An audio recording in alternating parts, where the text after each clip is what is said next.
नमस्कार दोस्तों। आज की क्लास में हम लोग मैकेनिक्स का अपना पहला लेक्चर स्टार्ट करने जा रहे हैं और बाकी सब्जेक्ट आप लोग पढ़ भी रहे होंगे साथ साथ में। तो अब मैकेनिक्स भी स्टार्ट हो गया आप लोगों का और इसको मैं खुद लेकर के चलूंगा। सिविल इंजीनियरिंग का ये पहला टेक्निकल सब्जेक्ट आप महसूस कर सकते हैं अगर आप किसी भी इंजीनियरिंग बैकग्राउंड से, चाहे डिप्लोमा कर रहे हो चाहे बीटेक कर रहे हो, तो ये पहला ही सब्जेक्ट है जो आपको इंजीनियरिंग से भेंट कराएगा, मुलाकात कराएगा। एक मीटिंग शुरू होगी आपकी और उसके बाद ये चलने वाली है जर्नी लंबी, जब तक आपका सिलेबस खत्म नहीं हो जाता है, चाहे आपका कोर्स पूरा नहीं हो जाता है। इसके कॉन्सेप्ट शुरुआत से ही आपके जीवन में जुड़ जाएंगे। कैसे जुड़ेंगे, क्या अंतर है, क्या आपने इसको पहले पढ़ा है कि नहीं पढ़ा है, इन सारे मुद्दों पर चर्चा हम लोग करेंगे। और एक और जरूरी बात, जेई के एग्जाम के पॉइंट ऑफ व्यू से यदि मैं देखूं कि इससे क्या आता है, तो देखिए मैकेनिक्स एक हल्का सब्जेक्ट माना जाता है, ठीक है ना। जूनियर इंजीनियर में टेक्निकल सब्जेक्ट की शुरुआत है, तो बहुत ज्यादा क्वेश्चन तो इससे नहीं आते हैं, लेकिन जितने भी आएंगे वो मैं इसी में करा दूंगा। मतलब पहले ज्यादा तो नहीं आते हैं, इसका मतलब एग्जाम वाइज भी वेरीज करता है। कई एग्जाम्स में मैकेनिक्स अलग से देता है और उसमें क्वेश्चन भी पूछता है, और कई एग्जाम में नहीं भी पूछता। अलग अलग डिपार्टमेंट के अलग अलग एग्जाम्स होते हैं। लेकिन अभी की क्लास जो चलेगी मैकेनिक्स, उसमें जेई के क्वेश्चन भी आपके नहीं बचेंगे, ये मैं गारंटी लेता हूं आपसे, पहली बात। दूसरी बात, मैं अगर इसके बारे में बताऊं, इसके सिलेबस भी आज ही मैं डिस्कस करा दूंगा। पहले मैं कुछ बातें बताऊंगा इसके बारे में, उसके बाद मैं आपको आपके बोर्ड का सिलेबस भी दिखा दूंगा, ठीक है। तो स्टार्ट करते हैं। सबसे पहले ये समझना पूरे इसके मैकेनिक्स के बारे में कि सबसे पहली बात कि मैकेनिक्स क्यों, कैसे, कहां, कब, ये सब। और आपकी मैकेनिक्स को अप्लाइड मैकेनिक्स क्यों कहा गया, या अगर आप बीटेक करते हैं तो इसको इंजीनियरिंग मैकेनिक्स के नाम से जाना जाता था, क्या अंतर है उसमें, और क्या मैकेनिक्स इससे पहले हम लोग कभी नहीं पढ़े हैं। तो सबसे पहले इन सारे मुद्दों को हटा के मैं बात करना चाहता हूं आपसे पहले उसके बारे में कि आपने शुरुआत करी, आप इंजीनियरिंग में एंटर किए। देखिए आज हालत भले ही इंजीनियरिंग की खराब हो, लेकिन मैं आपको एक बात बता दूं, हर शिक्षा का एक दौर होता है और जब वो दौर बदलता है तो चीजें बदलती हैं, लेकिन दौर वापस भी आता है, ये जान लीजिएगा। एक समय था भारत धड़ल्ले से लोग इंजीनियरिंग में एडमिशन ले रहे थे, तो इंजीनियरिंग आज अनपॉपुलर हो गई।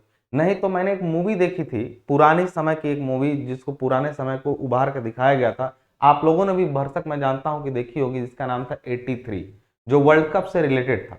उसमें क्रिकेटर्स लोग जो जाते हैं इंडिया के वर्ल्ड कप खेलने की या तैयारी करने में, उसमें घर से एक फोन आता है, उनकी प्रेमिका की शादी कहीं लग रही होती है, तो क्रिकेटर साहब के मुंह से एक बात निकली थी। आप कभी नोटिस करिएगा, उस मूवी में बोला गया था कि आजकल कौन अपनी लड़की का हाथ खेलने कूदने वालों क्रिकेटर के हाथ में देना चाहता है, सब इंजीनियर्स और डॉक्टर को अपनी बेटी देना चाहते हैं। उस समय को उस मूवी में बड़े अच्छे से उतारा गया है। वो समय वो था जब किसी भी खेल कूद या बाकी चीजों की तुलना में इंजीनियर्स बहुत आगे थे। और आगे का मतलब सम्मान से भी, पैसे से भी और काम से भी। जैसे जैसे मास प्रोडक्शन होता गया, लोग धड़ल्ले से करते गए, तो जब भी कोई चीज ज्यादा सप्लाई में हो जाती है तो उसकी मांग घट जाती है। मैं ये भी इंजीनियरिंग ही समझा रहा हूं, कुछ समय बाद आपको डिमांड और सप्लाई के बारे में भी चीजें समझ में आएंगी। इससे रिलेटेड एक और घटना को आप समझिएगा। आपको मालूम है पूरी दुनिया में, या दुनिया को सॉरी मैं कहूंगा पूरे यूनिवर्स में, यूनिवर्स का मतलब समझते हैं ना, ये ब्रह्मांड, इसमें बहुत सारी चीजें रेयर हैं। जैसे धरती पे आपको अगर हीरे का इतना बड़ा टुकड़ा मिल जाए तो बहुत रेयर है, आप बहुत अमीर आदमी होते हैं। मालूम है क्यों वो महंगा है? क्योंकि वो कम है, वो रेयर है, वो नहीं मिलता है, इस वजह से वो महंगा है, ठीक है ना। अगर मैं पूरे ब्रह्मांड की बात करूं तो उसमें अगर सारे ब्रह्मांड के लोग इकट्ठे हो जाएं और वो रेयर मटेरियल को ढूंढना शुरू करें, तो आपको मालूम होगा पृथ्वी पर पाई जाने वाली लकड़ी यानी वुड यानी पेड़ का टुकड़ा पूरे ब्रह्मांड में हीरे से भी ज्यादा रेयर मटेरियल है। आपको एक चीज का यहां से पता चला कि मटेरियल हो, चाहे कोर्स हो, चाहे कुछ भी हो, उसका जो डिमांड होता है वो डिपेंड करता है कि उसकी सप्लाई कितनी हो रही है। अगर हमारे पास धड़ल्ले से लकड़ी हम जला रहे हैं ना, ब्रह्मांड में लकड़ी एक बहुत ही महंगा और बहुत रेयर पदार्थ है, इवन डायमंड से भी ज्यादा। कई ऐसे ग्रह हैं जिस पर डायमंड आसानी से मिलता है और वहां पर डायमंड की बारिश तक होती है। ऐसा इसलिए मैं समझा रहा हूं कि आप इंजीनियरिंग में डिमांड और सप्लाई के बारे में भी आगे पढ़ेंगे। तो अभी तो मैं आपको अवगत कराऊंगा आज इंजीनियरिंग से, और इंजीनियरिंग के जितने भी रूल्स हैं वो आप ऑलरेडी पढ़े हुए हैं। मैं बताता हूं कैसे, मैं बताता हूं आपको, अभी मिलाऊंगा कैसे। तो एक चीज सबसे पहले मैं आपको समझाना चाह रहा हूं आज की क्लास में किस क्रम में चीजों को पढ़ेंगे, इंट्रोडक्शन, सिलेबस क्या होगा, सबको समझाऊंगा। लेकिन आज की क्लास बड़ी इंपॉर्टेंट होगी इसलिए आपको, क्योंकि इसमें आपको पूरा आधारभूत संरचना समझ में आएगी। कैसे? सबसे पहले तो हम इस पर डिस्कस करते हैं, क्या साइंस एंड इंजीनियरिंग पर डिस्कस करते हैं। क्या डिस्कस करते हैं भाई? सिंपल सी बात है, साइंस क्या है, इंजीनियरिंग क्या है। साइंस में बहुत सारे रूल, अगर आपको नहीं याद होगा तो मैं बताऊं, फोर्सेस के बारे में, मोशन के बारे में आप ऑलरेडी फिजिक्स 1 या आप जहां भी, अगर आप इंटरमीडिएट किए हुए हैं अलग अलग बोर्ड्स में, तो आप ऑलरेडी मैकेनिक्स का पार्ट उसमें पढ़ चुके हैं। मैकेनिक्स का पार्ट आप कैसे पढ़ चुके हैं मैं आपको बताता हूं।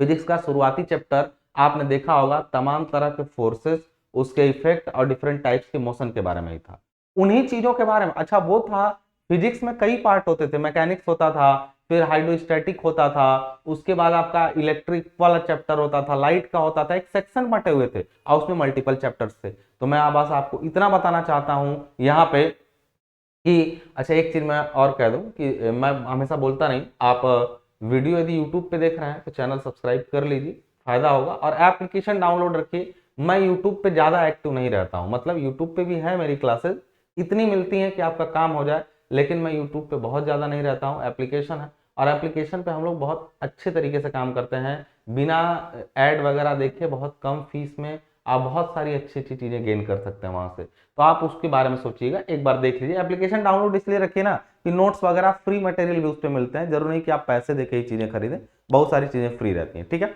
तो मैं ये बता रहा था आपको कि आप तमाम तरह के चैप्टर्स को पढ़े हुए हैं, और अगर आप इंजीनियरिंग में आए हैं तो मैकेनिक्स आपको कंपलसरी पढ़ाया जाता है, क्योंकि most of the engineering branch ना लोड और इन पर ही एक्ट करती हैं, ठीक है। अब यदि हम मैकेनिक्स की बात करें, ध्यान से समझिएगा, तो साइंस में भी हमने मैकेनिक्स पढ़ा और इंजीनियरिंग में भी हमने पढ़ा। Why science and why engineering, what is the difference between science and engineering, सबसे बड़ा सवाल ये आता है। और ये बता ही इसलिए रहा हूं कि इंजीनियरिंग की शुरुआत आपकी हो रही। तो एक बात बताइए, मैंने इंजीनियर्स डे पर एक कोट पढ़ा था कि science is all about knowing and engineering is all about doing. Science is all about knowing और engineering is all about doing. कैसे समझें इस चीज को? साइंस ये केवल जनाता है आपको, आप जानिए ग्रेविटी क्या होती है, आप जानिए फोर्स क्या होता है, लेकिन उनको प्रयोग करने के बारे में बताता है इंजीनियरिंग। और जानने में और प्रयोग करने में कितना अंतर है, इसको आप इस बात से समझ सकते हैं, इस चीज से समझ सकते हैं कि जैसे साइंस में आपको पढ़ाया गया कि हाँ एक ग्रेविटेशनल फोर्स होता है और एक ग्रेविटी होती है, उसमें स्मॉल जी होती है, पृथ्वी पर स्मॉल जी का मान 9.81 मीटर पर सेकेंड होता है, पर सेकेंड स्क्वायर होता है। और ये आपने पढ़ा कि चंद्रमा पर जाने पर जी के मान में कमी आती है और वो 1/6 ऑफ अर्थ रह जाता है। आपने ये सब साइंस में पढ़ा, बट आप जानते हैं कि जब आप इंजीनियरिंग करने जाएंगे या उसको एक्चुअली अप्लाई करेंगे, तो don't we have to go to moon, और या ऐसी जगहों पे हमको जाना पड़ेगा। पढ़ सकता है बट उस स्तर तक तो हम पढ़े नहीं है, हमारी पढ़ाई उस स्तर की है नहीं। हम डिप्लोमा कर रहे हैं, हम बीटेक कर रहे हैं, जा सकते हैं उसके बाद भी, बट वो दूसरा प्रोसेस हो जाएगा, तब आपको ये समझना पड़ेगा। तो आपने ये जाना कि जी के उस वैल्यू को हम लेके क्या करेंगे जो चंद्रमा पर जाने वाली वैल्यू हो। तो इंजीनियरिंग में हम जी को 9.81 ही मानेंगे, हम नहीं जानेंगे कि जी वहां जाके जी/6 हो जाता है। इंजीनियरिंग उन्हीं मुद्दों पर आपसे बात करेगा जिसकी आपको रियल टाइम में जरूरत हो, जबकि साइंस आपको हर कुछ पढ़ाता है। क्योंकि साइंस में जब आप इंटरमीडिएट कर रहे थे तो उनको नहीं पता था कि आप फ्यूचर में क्या करने वाले हैं। हो सकता है आप साइंटिस्ट बनते हैं, हो सकता है आप एस्ट्रोनॉट बनते, हो सकता है आप स्पेस में जाते। ये मैंने एक एग्जांपल दिया आपको कि साइंस हर चीज के बारे में ब्रॉडली आपको बताएगा और इंजीनियरिंग अपने सेक्टर से रिलेटेड जानकारी को डीपली आपको स्टडी कराएगा। यानी साइंस के बारे में मैं एक लाइन बोलूंगा तो इट्स ऑल अबाउट नोइंग, इसमें केवल हम जानकारी इकट्ठा करते हैं। इट्स ऑल अबाउट नोइंग और हम बात करते हैं जब इंजीनियरिंग की तो हम लोग बात करते हैं इट्स अबाउट डूइंग का मतलब इसमें हम लोग काम क्या करते हैं और इसमें केवल हम लोग जानकारी इकट्ठा करते हैं। जब बारी आती है काम करने की तो ये क्या हो जाता है, ये काफी प्रैक्टिकल और डिपेंड करता है कि हम किस जगह पर कौन सी इंजीनियरिंग लगा रहे हैं। हर जगहों के लिए इंजीनियरिंग की मान्यताएं अलग हो सकती हैं, जबकि साइंस आपको बियॉन्ड द लिमिट काम कराता है। वो आपसे ये सोचने के लिए नहीं कहेगा कि आप सोचिए, ये बियॉन्ड द लिमिट भी आपको सोचवाएगा। लेकिन इंजीनियरिंग क्या होती है, एक पर्टिकुलर क्षेत्र पर काम करने के लिए आपको मजबूर करती है, क्योंकि आप खूब ज्यादा जान ले, लेकिन यदि आप किसी के काम नहीं आ रहे हैं तो बेकार है।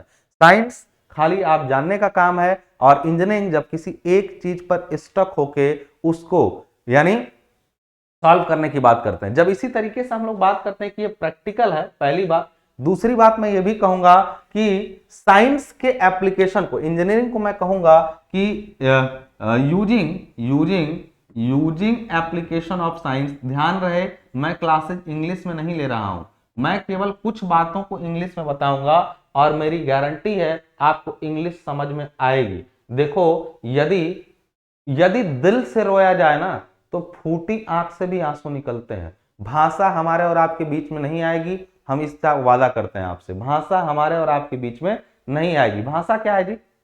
जब मैंने तुमसे कहा तो मैंने कुछ कहा, लेकिन तुम समझ गए मैं जाने के लिए कह रहा हूं।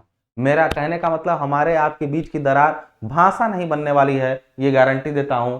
और आपको पता नहीं चलेगा कि आपके काम भर के इंग्लिश में आपको सिखा दूंगा इन्हीं 3 सालों के अंतर्गत। वो बच्चा जिसको इंग्लिश से डर भी लग रहा हो ना, मैं गारंटी दे रहा हूं वो लेक्चर सुनता रहे, कुछ दिनों में वो किताबें समझने लगेगा। स्टैंडर्ड बुक कभी भी हिंदी में नहीं मिली है, आज तक तो नहीं मिली है, आगे का पता नहीं।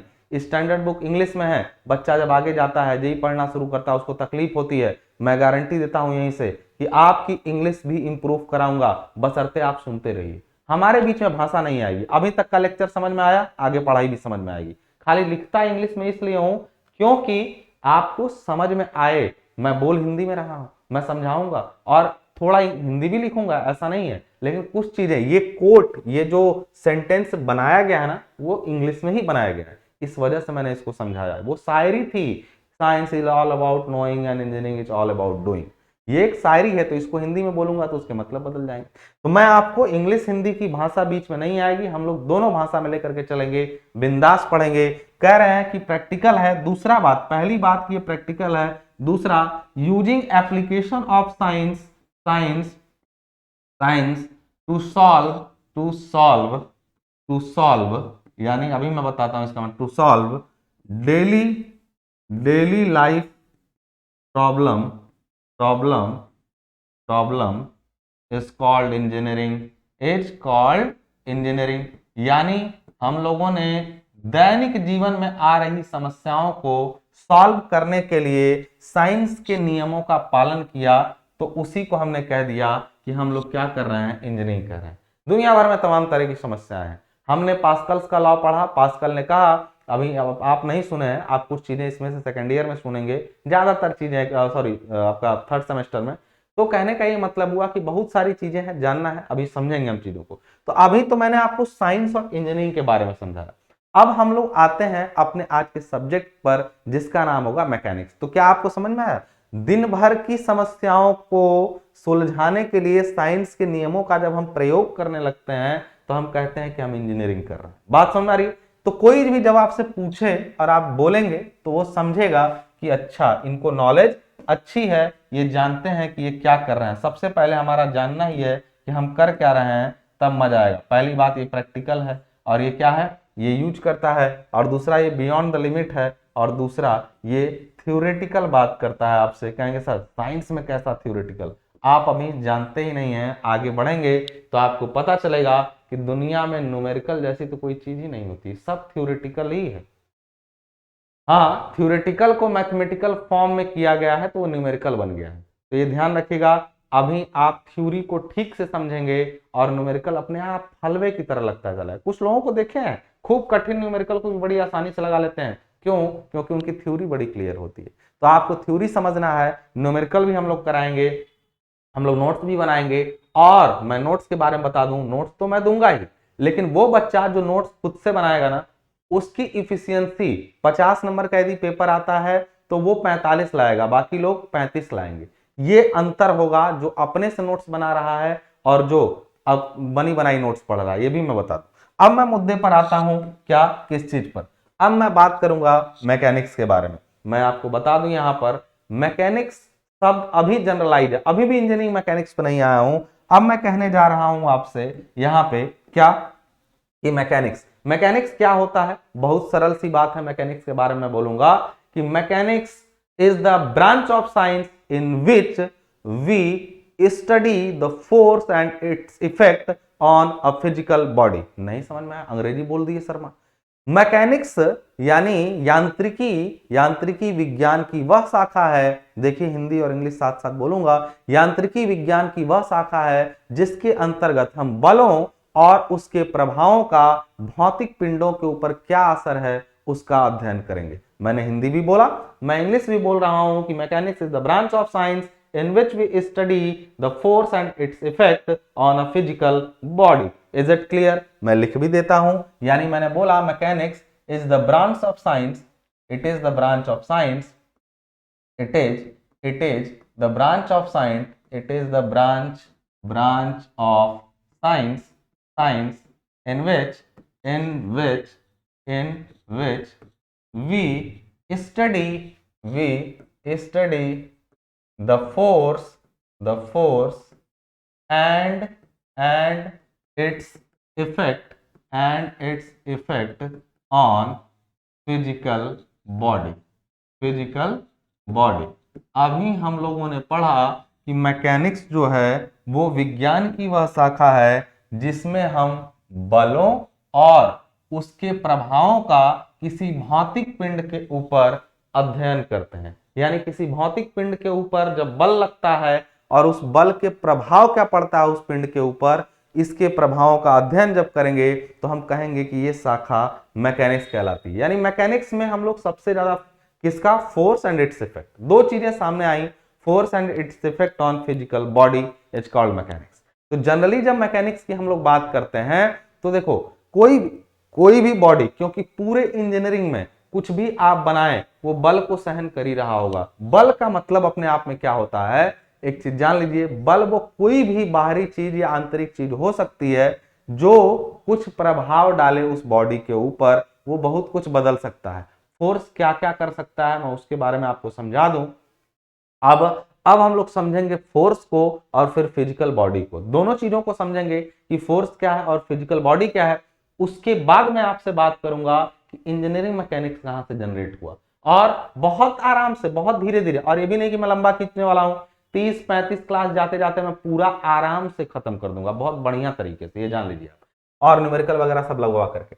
फोर्स के बारे में यदि हम लोग बात करें तो फोर्स क्या होता है, तो मैं आपको बता दूं कि फोर्स के बारे में आप परिभाषा पहले भी पढ़े हैं। तो फोर्स तो अभी अलग से पूरा चैप्टर पढ़ना है, क्योंकि मैं चाह रहा हूं कि आपको थोड़ा सा सिलेबस के बारे में भी जानकारी दे दूं। तो आपको मैं थोड़ा सा सिलेबस दिखा दूं, अगर आप कहें तो सिलेबस में दिखा देता हूं आपको। तो चलिए आइए सिलेबस के बारे में थोड़ा सा डिस्कशन कर लेते हैं। देखिए यहां से आपका सिलेबस कहता है इसके बारे में, तो जरा देख लीजिएगा सिलेबस क्या कहता है। डिटेल कंटेंट है आपका, यहाँ ये है आपका सिलेबस। डिटेल कंटेंट में क्या क्या है, पहला चैप्टर आपका है इंट्रोडक्शन, पहला चैप्टर ही है इंट्रोडक्शन। उसमें बोला है कंसेप्ट ऑफ इंजीनियरिंग मैकेनिक्स, यानी इंजीनियरिंग मैकेनिक्स का कंसेप्ट, डेफिनेशन ऑफ मैकेनिक्स यानी मैकेनिक्स क्या होता है। अभी जो बता रहा हूं ना वो सब इनसे रिलेवेंट है, लिखवाऊंगा भी, सब बताऊंगा। फिर उसके बाद बोल रहा है statics, dynamics, application of engineering mechanics in practical field, यानी दैनिक प्रैक्टिकल जीवन में इंजीनियरिंग मैकेनिक्स का क्या यूज है, उसका क्या अप्रोच है, उनको जानना है। फिर कह रहा है कि definition of applied mechanics, last में बोला है डेफिनेशन ऑफ अप्लाइड मैकेनिक्स, ये लास्ट में बोला है।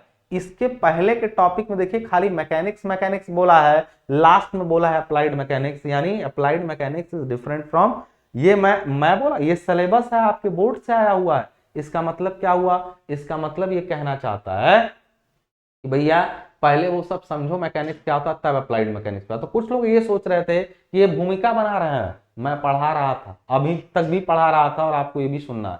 हालांकि ये सब एग्जाम ओरिएंटेड क्वेश्चन नहीं है, एग्जाम में नहीं आएंगे, but we need to know that clearly कि what is the difference between mechanics and applied mechanics. चर्चा करेंगे, थोड़ा इंतजार। ये पहले इंट्रोडक्शन चैप्टर का पहला पार्ट था जिसके बारे में आपने जाना। दूसरा पार्ट कह रहा है कि डेफिनेशन ऑफ, अब यहां से थोड़ा सा शुरुआत होता है, इसके पहले तक जो मैंने चर्चाएं करी वो है। फिर definition, basic quantities and derived quantities, आप नहीं पढ़े हैं, मूल राशियां और व्युत्पन्न राशियां, पढ़े हैं आप डेराइव्ड क्वांटिटीज और बेसिक क्वांटिटीज। फिर है of basic units and derived units, उसी के बारे में है। फिर तीसरा, इसी में पहले ही चैप्टर में तीसरा भाग है डिफरेंट सिस्टम ऑफ यूनिट्स, यानी FPS system, CGS, MKS, SI. कह रहा सर ये सब तो पढ़ा पढ़ा लग रहा है। चिंता मत करिए, बिल्कुल पढ़ा पढ़ा है। और सच्चाई कहें तो जो नहीं जानता है कि इंजीनियरिंग में और साइंस में क्या अंतर है, उसको पढ़ा पढ़ा ही लगेगा। तो थोड़ा ही अंतर है, उस अंतर को ही समझने वाला इंजीनियर है, और उसी अंतर को जो नहीं समझा वो मिस्त्री है। सिंपल बात है। फिर हम लोग बात करेंगे यानी इन सारे सिस्टम के बारे में, फिर and their conversion from one to another, यानी इन सब चीजों को जानना, फिर इनका एक से दूसरे प्रणाली में कन्वर्ट करना। किस किस चीज को? Density, force, pressure, work, power, velocity, acceleration, इन सारी चीजों को एक प्रणाली से दूसरे प्रणाली में इनके यूनिट को बदलना, ये सब चीजें हैं। और लास्ट इस चैप्टर का लास्ट टॉपिक है concept of rigid body, scalar quantity and vector quantity. इनके बारे में पढ़ना है। हालांकि मैं रिजिड बॉडी का कंसेप्ट आपको आज ही अभी पहले ही पढ़ाऊंगा, क्योंकि मैकेनिक्स की शुरुआत ही यहीं से होती है। ये पूरा लेक्चर मैक्स टू मैक्स 2 से 3 क्लास में खत्म हो जाएगा, ठीक है ना। जैसे बोला 6 पीरियड, ये 12 पीरियड, तो इनका थोड़ा ज्यादा, ये 40-40 मिनट का वैसे क्लास वाला पीरियड होता है ना। ऑनलाइन क्लास में समय कम लगता है, वो भी खास करके तब जब मैं लगातार खुद ही बोल रहा हूँ, आपको बोलने का मौका मैं देता नहीं हूँ। मेरे साथ बने रहने में आपको एक चीज बताऊं, समय 1 घंटा यदि आप देंगे ना, 1 घंटा पूरी पढ़ाई होगी। उस दौरान हाय हेलो सब लोग जुड़ जाइए, ये चीज मैं नहीं करता हूं, ना करूंगा, पॉलिसी के खिलाफ है। दूसरा, क्योंकि आप पढ़ने आए हैं तो आप सुनेंगे। अगर आप केवल बोलेंगे तो आप कभी पढ़ाई कर ही नहीं पाएंगे, ये जानिए। पहले किताबों से पढ़ाई हो जाती थी, किताबें ना बोलती थी ना कहती, आपको सुनना होता था, पढ़ना होता था। मैं किताब हूं, पढ़िए मुझे, ये जान लीजिए। आप जितना पढ़ेंगे आप उतना जानेंगे, सीधी सी बात है। बजाय बोलने के मुंह पर ताला रखिए और पढ़िए मन लगा के, क्योंकि जब आप बोलते हैं ना तो आपका दिमाग काम करना स्लो हो जाता है। अब जब आप बोलना शुरू करेंगे तो टाइपिंग करेंगे आप, और उस समय आप कम सोचेंगे। जब आप सोच रहे हो अच्छे तरीके से, और जो चीज खुद से सोच के निकलती है ना, मैं हमेशा अध्ययन शब्द का प्रयोग करता हूं। एक होता है जा करके नॉलेज को कोई फेंक रहा है, आप कलेक्ट करिए। Collection of knowledge is not a good idea. We have to study, अध्ययन करना है। और अध्ययन के लिए मुंह बंद कान खुला और दिमाग खुला, मुंह बंद कान खुला और दिमाग खुला। ये जिस दिन सीख गए आप अध्ययन करने लगेंगे। कुछ ही समय लगता है, 2-4 महीने की ट्रेनिंग में आप ये समझ जाएंगे कि इस छोटी सी चीज का क्या इंपैक्ट पड़ा जीवन पे। जब जब आपको किसी को भी देखते हैं बहुत ज्यादा बोलने का मौका दे दिया जाए तो वो केवल बोलता है, वो सुनना बंद करने लगता है धीरे धीरे। और जिस दिन से आप बोलना ज्यादा और सुनना कम किए, टीचर को छोड़ के, मैं खुद भी क्लास के बाद में किसी से बात नहीं करता हूँ। क्लास के बाद में, क्योंकि ये मेरा काम है इसलिए मैं कर रहा हूँ। कभी बाहर मिलिए, कहेंगे कि बहुत ईगो में रहता है, ईगो नहीं रहता है। मैं सुनना चाहता हूँ, सुनता हूँ, ऑब्जर्व करता हूँ। आप भी करिए, शांत रहिए, सुनिए, कान खोलिए, मुंह उतना ही खोलिए, क्योंकि जितना ही आप कम बोलेंगे उतना ही आपको ज्यादा सुना जाएगा। जहां बड़बड़ बड़ बहुत लोग बोल रहे हैं, एक आदमी धीरे से आके कुछ बोलता है और लोग कान लगा के सुनते हैं, क्या बोलते, कम बोलने वाले को ज्यादा सुना जाता है। बाहर अपना व्यवहार यही बनाए रखिए जीवन में। सिलेबस में पहला चैप्टर मैंने आपको दिखाया, लेकिन चैप्टर्स और भी हैं। जैसे कि पहला में इंट्रोडक्शन जैसे ही होगा तो पूरा चैप्टर आपका आ जाएगा लॉ ऑफ फोर्सेस, यानी पूरा फोर्स पर बात हम लोग करना शुरू कर देंगे। यहां से पूरा बात फोर्स पर करना शुरू कर देंगे हम लोग यहाँ पे। और ये ध्यान रखिएगा कि यहीं से फोर्स को डिटेल में पढ़ेंगे और फोर्स के अलग अलग नियमों को पढ़ेंगे। इस चीज को ध्यान रखिएगा कि फोर्स के अलग अलग नियमों को पढ़ेंगे। नियमों का मतलब, बल लगता है ठीक है, बल के कुछ इफेक्ट भी होंगे, ठीक, लेकिन बल क्या क्या प्रभाव डालेगा और उसके कितने लॉज होंगे, वो सारे इसमें पढ़ेंगे। और वहीं से जैसे ही फोर्स पढ़ेंगे उसके बाद अगला जो आपका सिलेबस में पॉइंट है वो पूरा, ये पूरा फोर्स का रिजोल्यूशन वगैरह सब कुछ है। फिर फोर्स के बाद अगली चीज आ जाएगी मोमेंट। सिविल इंजीनियरिंग के लिए मोस्ट इंपॉर्टेंट पॉइंट है मोमेंट। मोस्ट इंपॉर्टेंट पॉइंट है आपका मोमेंट सिविल इंजीनियरिंग के लिए, ठीक है। उस मोमेंट के बाद अगली चीज, मोमेंट को पूरा कंसेप्ट ऑफ मोमेंट हो गया, पूरा ये सब सारी चीजें हुई, मोमेंट का कंसेप्ट वगैरह। फिर आता है आपका फ्रिक्शन। फ्रिक्शन हालांकि आगे आपको बहुत ज्यादा नहीं मिलने वाला है। फ्रिक्शन आपको आगे बहुत ज्यादा, मतलब सिविल इंजीनियरिंग में उतना ज्यादा नहीं मिलेगा, हल्का फुल्का मिलेगा, ठीक है ना। तो फ्रिक्शन आपको पढ़ना है, ये मैकेनिकल के लिए बहुत इंपॉर्टेंट, क्योंकि कॉमन होता है मैकेनिकल सिविल दोनों पढ़ते हैं यही मैकेनिक्स, तो ये सिविल हो चाहे मैकेनिकल हो वहां से। अब अगला चैप्टर सिविल के लिए बहुत इंपॉर्टेंट है, सेंटर ऑफ ग्रेविटी, यानी सेंटर ऑफ ग्रेविटी से ही आप सिविल इंजीनियरिंग के बहुत सारे, फ्रिक्शन हमारे लिए उतना इंपॉर्टेंट नहीं था, लेकिन सेंटर ऑफ ग्रेविटी हमारे लिए बहुत इंपॉर्टेंट है, मोमेंट हमारे लिए बहुत इंपॉर्टेंट है। मैं इंपॉर्टेंट सिविल की बात कर रहा हूं, मैकेनिकल के लिए है तो उनको ये सारे ही चैप्टर इंपॉर्टेंट है मैकेनिकल के लिए। फिर आता है एक चैप्टर सिंपल मशीन, ये भी सिविल के लिए उतना इंपॉर्टेंट नहीं है, लेकिन मैकेनिकल के लिए ये मोस्ट इंपॉर्टेंट टॉपिक है। तो हमें सिविल के पॉइंट ऑफ व्यू से भी पढ़ना है मैकेनिकल को, चूंकि एग्जाम तो देना, सिविल वालों को भी इसका एग्जाम तो देना ही पड़ेगा, ये अलग की बात है कि फ्यूचर में चैप्टर मिले ना मिले। उसके बाद आता है लिस्ट ऑफ प्रैक्टिकल्स, ये हमारा काम था यहां तक, ये कुछ प्रैक्टिकल की लिस्ट है जो आपको कॉलेज में कराई जानी चाहिए, इसकी फाइल बनेगी, इसका वाइवा होगा, तो आपको लैब में ये सब चीजें कराई जाएंगी। मैं कोशिश करूंगा कि इनकी भी थोड़ी जानकारी आपको दे दूं, ठीक है ना, जितना हो पाए, क्योंकि लैब तो यहाँ नहीं हो पाएगा, बट मैं मशीनों को समझा तो सकता हूँ, देखता हूँ, कोशिश करूंगा समझाऊंगा, ठीक है। तो ये आपका सिलेबस था। अब सिलेबस में आप जब देख लें तो आपको एक भरोसा आया कि ठीक है, अच्छा वही चीज तो ये पढ़ा रहे थे। तो अब हम लोग बात करते हैं अपने मुद्दे पर, और हम बात कर रहे थे मैकेनिक्स के बारे में। जब हम बात करेंगे कि मैकेनिक्स क्या है, तो मैंने बताया कि forces and its effect on physical body, तो हम लोग सबसे पहले बात करते हैं किसके बारे में, फिजिकल बॉडीज के बारे में, ठीक है ना। सबसे पहले मैं बात करूंगा जब फिजिकल बॉडीज के बारे में, यहाँ पे फिजिकल बॉडीज यानी फिजिकल बॉडी, तो एक चीज ध्यान रखिएगा, फिजिकल बॉडी किसको कहते हैं, physical body is anything in the universe that can be touched, यानी जिसको छुआ जा सके, anything that can be touched, that can be touch is called physical body, यानी जिसे छुआ जा सके, जिसे महसूस किया जा सके, उसको फिजिकल बॉडी कहते हैं। यानी कहेंगे तब सर कोई और बॉडी भी होती है, हाँ कुछ स्पिरिचुअल बॉडी होती हैं जो आपकी रूह में सीधे समा जाती हैं, फिर आप अलग अलग बिहेव करना शुरू कर देते हैं, ऊपरी कारण हो जाता है, तो वो फिजिकल बॉडीज नहीं है, लेकिन है तो किसी भी चीज का एग्जिस्टेंस बताता है कि वो एक बॉडी है, बट यदि आप उसको छू सकते हैं, उसको भौतिक रूप से महसूस कर सकते हैं with the help of our senses, तो आप कहते हैं कि ये बॉडी फिजिकल बॉडी है, ठीक है ना। लेकिन जिसको छुआ ना जा सके, जिसको महसूस किसी अपने सेंसेस से ना किया जा सके, उसको कहेंगे कि ये फिजिकल बॉडी नहीं है। जैसे लाइट है, ठीक है ना, तो अब इसको फिजिकल है वो भी, लेकिन आप उसके ऊपर फोर्स का अध्ययन नहीं कर पाएंगे। हालांकि लाइट के बारे में बहुत मिसकंसेप्शन है, मैं इस अपने वक्तव्य को वापस लेता हूं। लाइट के बारे में बहुत ऐसी कहानियां जो सब कुछ, आप अगर ये सोचते हैं कि मैं सब कुछ जानता हूं, तो ऐसा नहीं है, अभी मुझे बहुत कुछ सीखना है, जानना है, आप भी सीखेंगे, जानेंगे, ठीक है ना। साइंस अभी खुद ही अपने आप को पूरा नहीं जान पाया।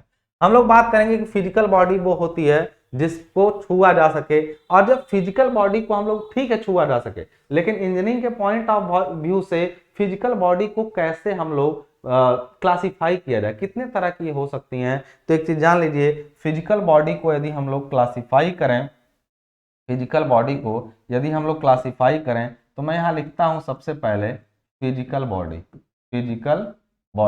तो देखिए फिजिकल बॉडी में मुख्य रूप से जो है वो कौन कौन आता है, तो मैं आपको बताता हूँ। मुख्य रूप से फिजिकल बॉडी में दो चीजें आती हैं, क्या है, एक चीज देखिए, आप फिजिकल बॉडी की बात कर रहा हूं, अब मैकेनिक्स तो समझे हम लोग, फिजिकल बॉडी की बात कर रहा हूं, तो फिजिकल बॉडी में मुख्य रूप से या तो वो चीज कोई ना कोई सॉलिड होगी, या तो वो कोई ना कोई सॉलिड होगा, और या तो वो कोई ना कोई फ्लूइड होगा। फ्लूइड और सॉलिड में इसको बोलते हैं ठोस होगा, और इसको कहते हैं कि हो सकता है कि वो क्या हो, तरल हो।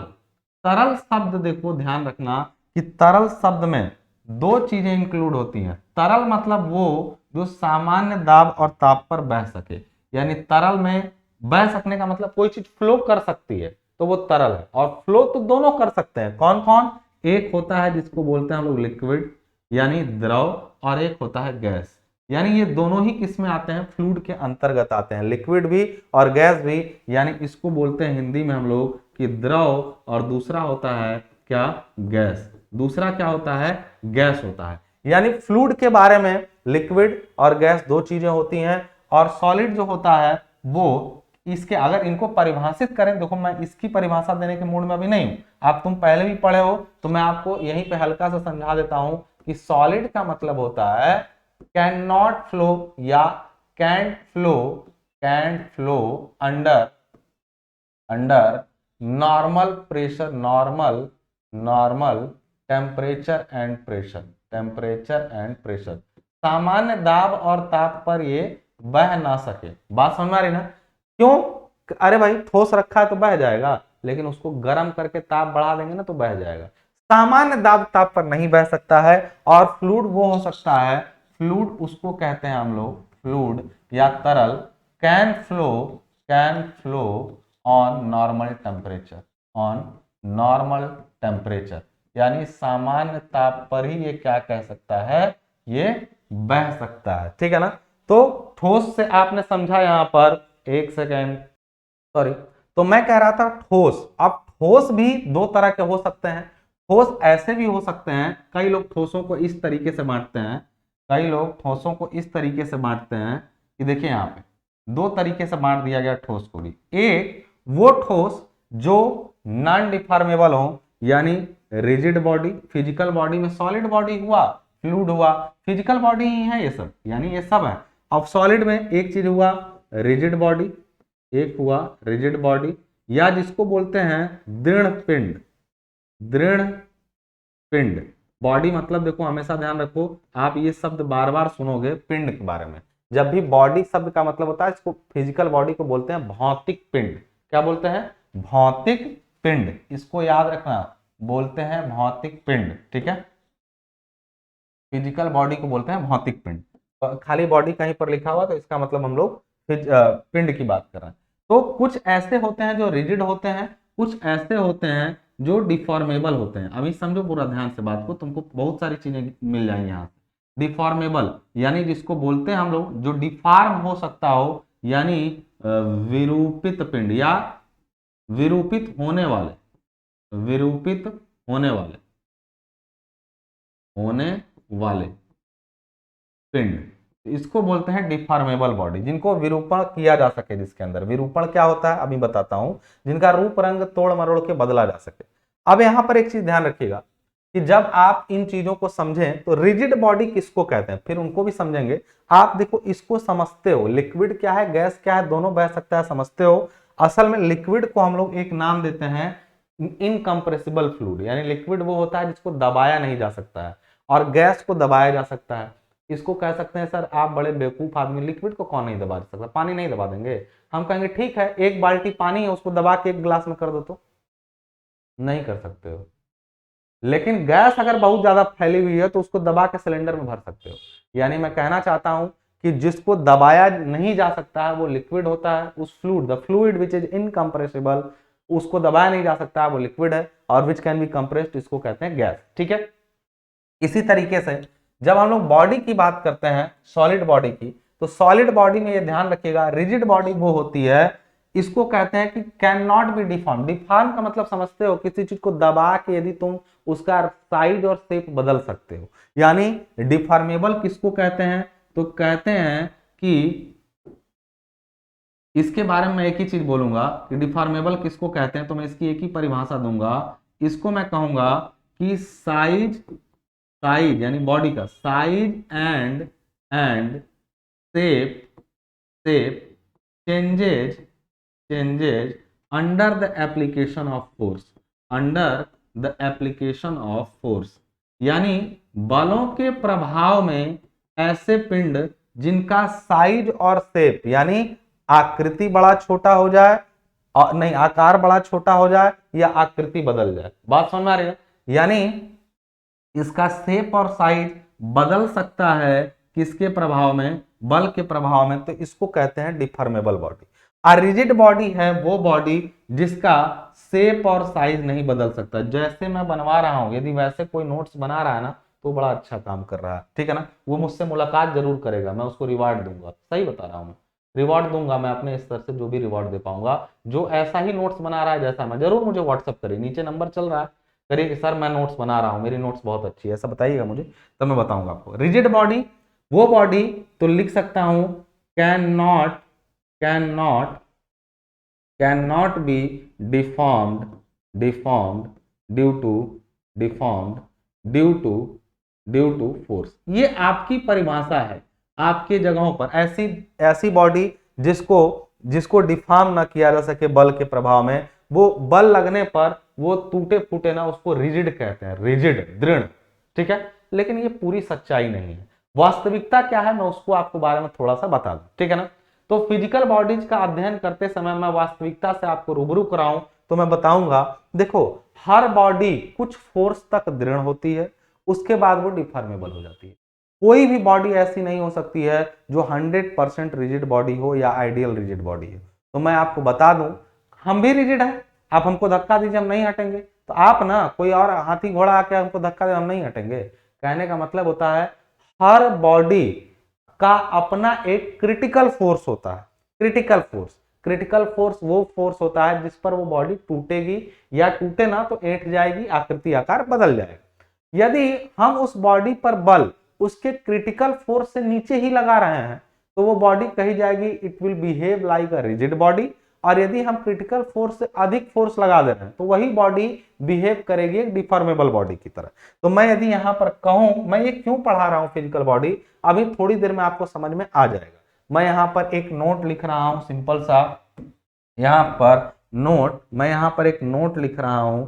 नोट का मतलब हुआ देयर, यहां पर मैं बोलूंगा कि देयर इज यानी मैं अभी समझाऊंगा, there is no such thing, no such thing like rigid body, यानी रिजिड बॉडी जैसी, like ideal rigid body, like ideal rigid body, कभी भी कोई आइडियल रिजिड बॉडी जैसी कोई चीज नहीं होती है। इसमें इसका मतलब क्या, there is no such thing like ideal rigid body, यानी रिजिड बॉडी, दृढ़ पिंड जैसी कोई, आदर्श दृढ़ पिंड जैसी कोई चीज नहीं होती है। इसका मतलब है हुआ but if the applied force applied force is less than critical force, it will अभी समझाऊंगा, हिंदी परेशान होने की जरूरत नहीं है। it will behave like rigid on the other hand, यानी अभी समझाऊंगा, other hand if critical force, if force applied is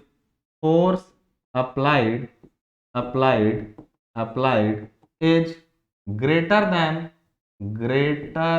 than critical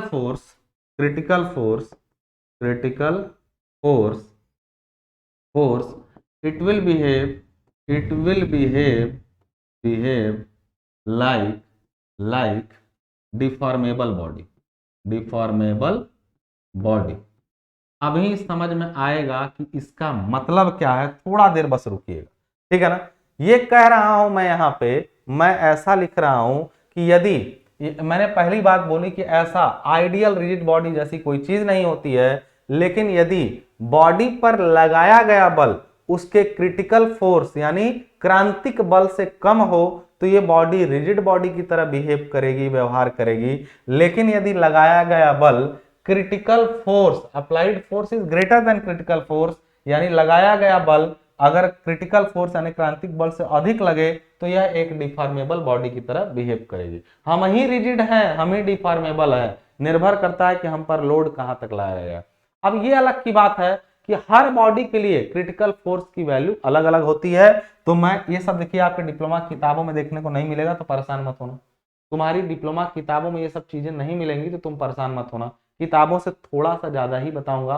तो शुरुआत से चलो, तुमको किताबों में हो सकता है बहुत सारी चीजें ना मिले, ठीक है ना। तो एक चीज और ध्यान रखना, क्रिटिकल फोर्स क्या होता है, क्रिटिकल फोर्स क्या होता है। तो क्रिटिकल फोर्स का मतलब होता है कि the force which is required, यानी वह बल, the force which is required to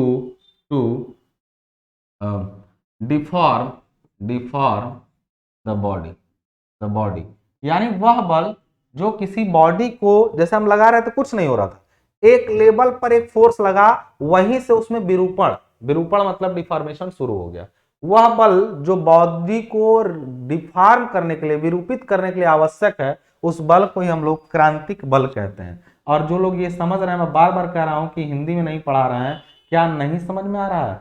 मन को हटाइए, मन को हटाइए वहां से, जो बोल रहा हूं उसको नोट करिए, हिंदी में भी सारी चीजें मैं बोल रहा हूं।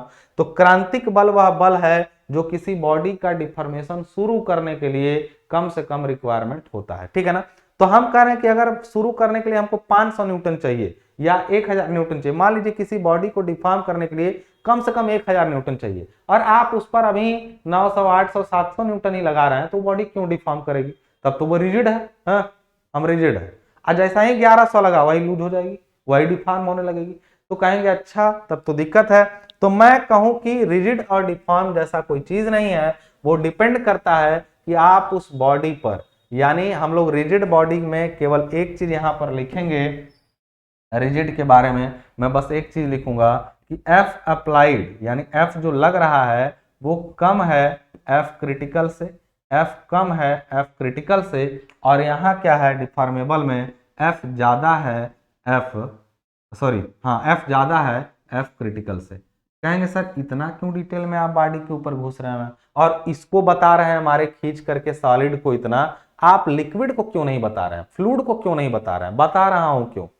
अब यहीं से कहानी शुरू होती है, यहीं से कहानी शुरू होती है मैकेनिक्स की, यहीं से कहानी शुरू होती है मैकेनिक्स की। फिजिकल बॉडी को समझ लिए तो अब यहीं से कहानी मैकेनिक्स की शुरू हो जाएगी। जान लीजिए ये सब का मैकेनिक्स है। फिजिकल बॉडी में सॉलिड मैकेनिक्स आएगा, फ्लूइड मैकेनिक्स आएगा। अब हम इस पर चर्चा करने जा रहे हैं। ये आप देख रहे होंगे ना, जैसे दिख रहा है, मैंने बॉडीज को ठीक से समझा दिया ना, आपने समझ लिया ना ये क्या होता है, ये सारी चीजें आपने समझ ली। और एक बात बताइए, आपका कमेंट बहुत जरूरी है। आपको इस क्लास से कितना ज्ञान हुआ उसका कमेंट यदि डालेंगे तो अगली क्लास जबरदस्त जाएगी। अब मैं बताने जा रहा हूं आपको यहां से किस चीज के बारे में, मैं अब बता रहा हूं मैकेनिक्स। अब मैं बताऊंगा आपको मैकेनिक्स को, क्योंकि उन्हीं से रिलेटेड था मैकेनिक्स। तो मैकेनिक्स जब हम यूज करेंगे तो मैं अब यहीं से बनाऊंगा। मैकेनिक्स को बांटूंगा मैं कम से कम दो भागों में। पहला भाग होगा सॉलिड का मैकेनिक्स, यानी यहां पर क्या हुआ, यानी अब जैसी बॉडी वैसा मैकेनिक्स, सॉलिड मैकेनिक्स। और दूसरा क्या होगा आप ही बताइए, दूसरा होगा फ्लूइड मैकेनिक्स। दूसरा क्या होगा? Fluid mechanics. समझ गए होंगे अब मैं क्या कहना चाहता हूं। तो सॉलिड मैकेनिक्स में दो फिर से आ जाएंगे, सॉलिड में दो आ जाएंगे, और फ्लूइड में भी दो मैकेनिक्स आ जाएंगे।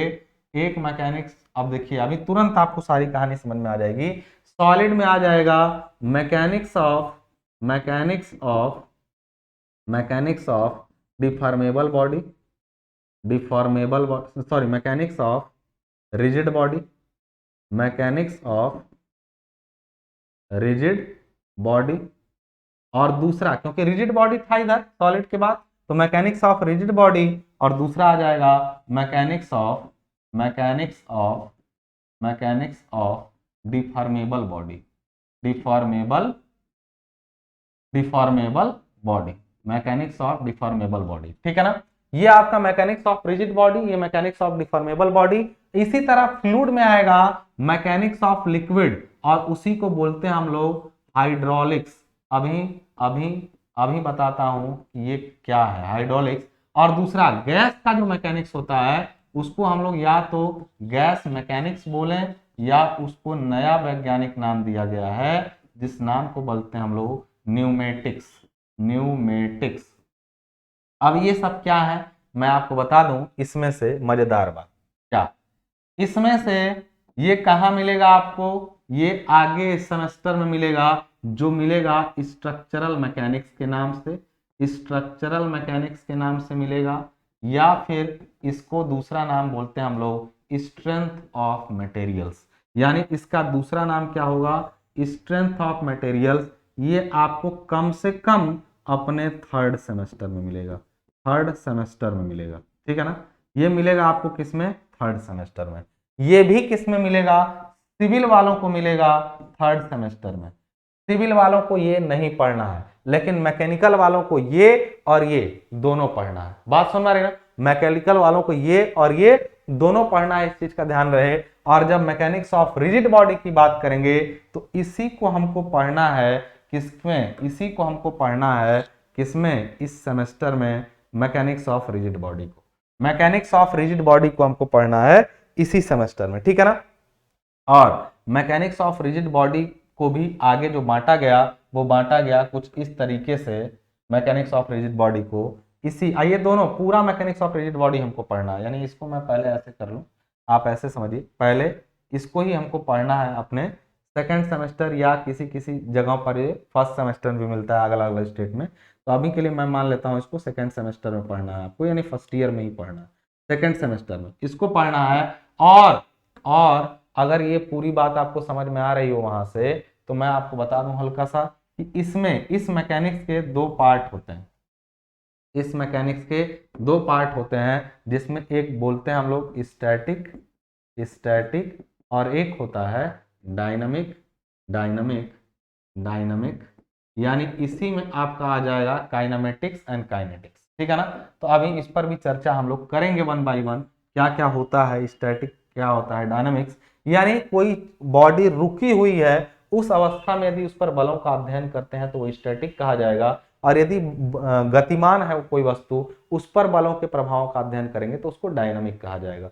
तो कहेंगे सर ये सब क्या है इधर वाली चीजें, मैं फिर से आपको बता रहा हूं, आप अभी तक फिजिक्स वगैरह में जब भी पढ़े होंगे तो आप देखे होंगे कोई वस्तु इस वेलोसिटी से चल रही है कितना घर्षण होगा, लेकिन वो नहीं बताया कि घर्षण होगा तो वस्तु घिसेगी, वो उसके बारे में बात नहीं कर रहा है, कह रहा कि हाँ चल रही है तो घर्षण होगा, हाँ तो करवाओ घर्षण, ये नहीं देख रहा हो कि बॉडी खराब हो रही है।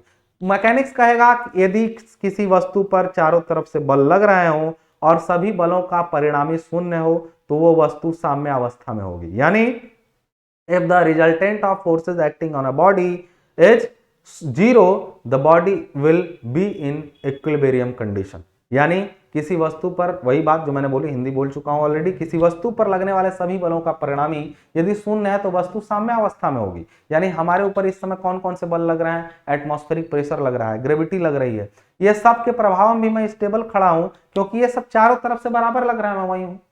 लेकिन ये तो मैकेनिक्स है, लेकिन सोम कहेगा कि ठीक है हम आपको इधर से भी धक्का दें, इधर से भी धक्का दें, इधर से, तो आप कहीं नहीं जाएंगे, लेकिन पिचक नहीं जाएंगे। तो मैकेनिक्स इस चीज को नहीं मानता है कि कोई चीज पिचकेगी या उस पर लगने वाला बल पिचकाने के लिए पर्याप्त ही नहीं है, यानी जो बल लग रहा है पूरे मैकेनिक्स में हम उसको अंडर क्रिटिकल फोर्स मान के चल रहे हैं। लेकिन जैसे ही हम किसी बिल्डिंग पर, कॉलम पर, बीम पर, इन सब चीजों पर जब बलों के बारे में समझेंगे ना, तब आप ये जानेंगे कि बल के वजह से वस्तुएं हिले डुले भले ना, लेकिन अपनी जगह पर ही टूट फूट सकती हैं। इस वजह से अगले सेमेस्टर से आपको थोड़ा सा इससे कठिन हो जाएगा ये, या लेकिन बड़ा मजेदार है, यही बेस है सिविल इंजीनियरिंग का। तो यहां से आपको मैकेनिक्स ऑफ डिफॉर्मेबल बॉडी शुरू होगी, ठीक है ना। तो अब आपको रूपरेखा समझ में आ रही है, अब रूपरेखा समझ में आई, हमको क्या पढ़ना है, केवल ये वाला पार्ट पढ़ना है मैकेनिक्स ऑफ रिजिड बॉडी के बारे में अभी वाले सिलेबस में। अगले सेमेस्टर में हम इसको और इसको भी पढ़ेंगे, क्लियर है बात यहाँ पे। लेकिन इन सब को जानने के लिए इसके सामान्य नियमों की जानकारी होना बहुत ज्यादा जरूरी है, तो ठीक है। तो मैकेनिक्स ऑफ रिजिड बॉडी में हमने समझा कि स्टैटिक और डायनामिक दोनों कंडीशन में हमको बॉडी को पढ़ना है और हमको इसी तरह से पढ़ना। तो ये तो मैकेनिक्स हो गया, ये पूरा मैकेनिक्स हो गया यहाँ पे। अब कहेंगे कि सर मैकेनिक्स को क्या किसी अन्य आधारों पे भी बांटा गया है, क्या अन्य तरीकों से भी बांटा जा सकता है? देखो बांटने के ना कई तरीके होते हैं किसी चीज को। जैसे यदि मैं कहूं कि आपको इंसान कितने प्रकार के होते हैं बताइए, तो आप कैसे बताएंगे? कहेंगे, कुछ लोग कहेंगे कि इंसान जो होते हैं सर या तो कुछ अच्छे लोग होते हैं या तो कुछ बुरे लोग होते हैं। मैं कहूंगा नहीं नहीं, ऐसे नहीं, आप बताइए रंग के आधार पे। तो आप कहेंगे कुछ लोग गोरे होते हैं और कुछ लोग काले होते हैं, ठीक है। तो आपने एक बार अपने आधार पे बताया, लेकिन मैंने कहा जब रंग के आधार पे तो आपकी परिभाषा बदल गई। इसलिए जब भी किसी चीज को बांटा जाता है वो कई आधारों पे बांटा जा सकता है। मैकेनिक्स को अभी उनके बॉडीज के आधार पे बांट करके मैंने आपको बताया, लेकिन उनके यूजेज के आधार पे, यूजेज के आधार पर जब मैकेनिक्स को बांटा गया, तो मैकेनिक्स को यूजेज के आधार पर जब बांटा गया तो वो कुछ ऐसा सामने आया, यानी मैकेनिक्स को कुछ इस तरीके से भी बांट सके हम लोग। कैसा?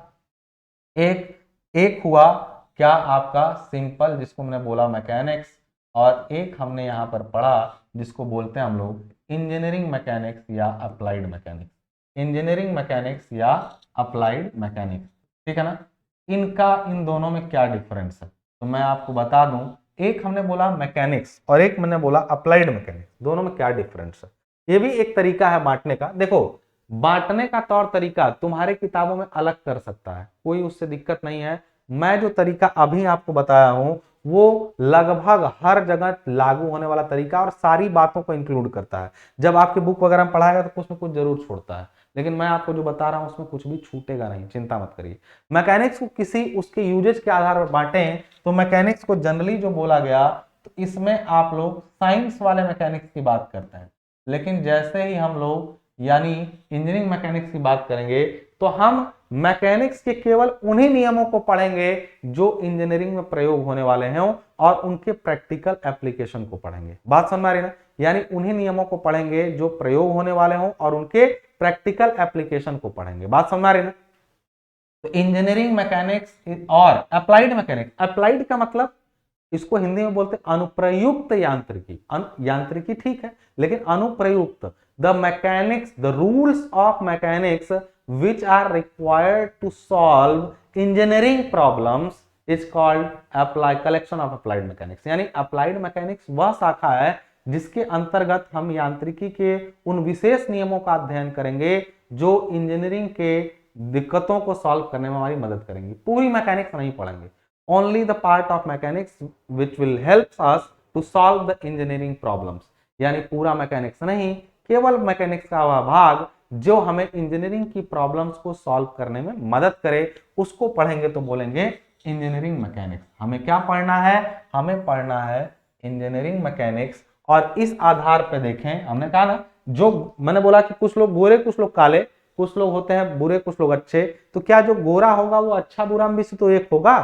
यानी कोई एक चीज हर आधार पे कुछ ना कुछ तो होती ही है। अगर मैं गोरे काले में से मान लेते हैं काला हूं, ठीक है, और अच्छे बुरे में से मान लेते हैं बुरा हूं, ठीक है, फिर उसके बाद लंबे छोटे के आधार पर मान लेता हूं छोटा हूं, तो हर एक तरीके से मैं कुछ ना कुछ तो हूं।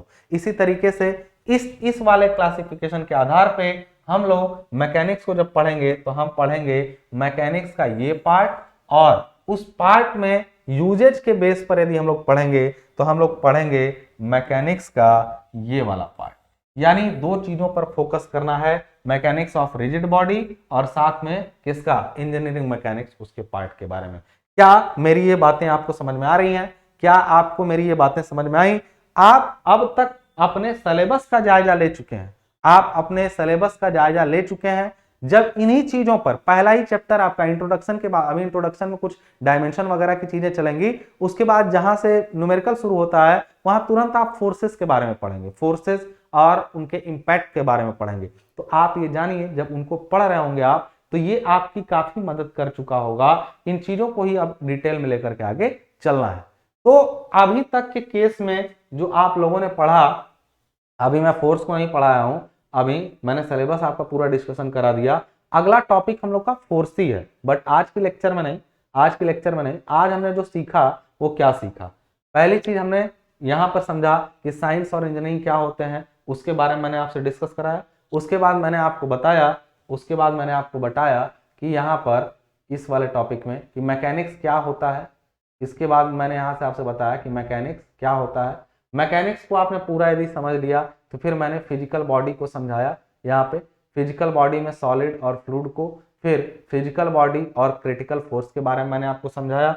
उसके बाद मैं मैकेनिक्स क्या होता है उसको समझाया। मैकेनिक्स की जो ब्रांचेज हैं, ये सब ब्रांचेज हैं मैकेनिक्स की, जो अलग अलग बुक्स हैं, अलग अलग जगहों पर, मतलब अलग अलग सेमेस्टर में आपको ये सारे ही पढ़ने हैं। कुछ आपके काम के हैं, कुछ नहीं है, उन सब के बारे में अध्ययन किया हमने। अब अगली चीज हमारी जो चैप्टर वाइज यदि चलें तो फोर्स अभी आगे है, वो अभी चैप्टर में पढ़ना पड़ेगा। उससे पहले कुछ क्वांटिटीज के बारे में पढ़ना है, स्केलर वेक्टर क्वांटिटीज क्या होती हैं, उनमें क्या डिफरेंस है, इन चीजों के बारे में पढ़ना है, लेकिन वो सब अगले लेक्चर में बात करेंगे।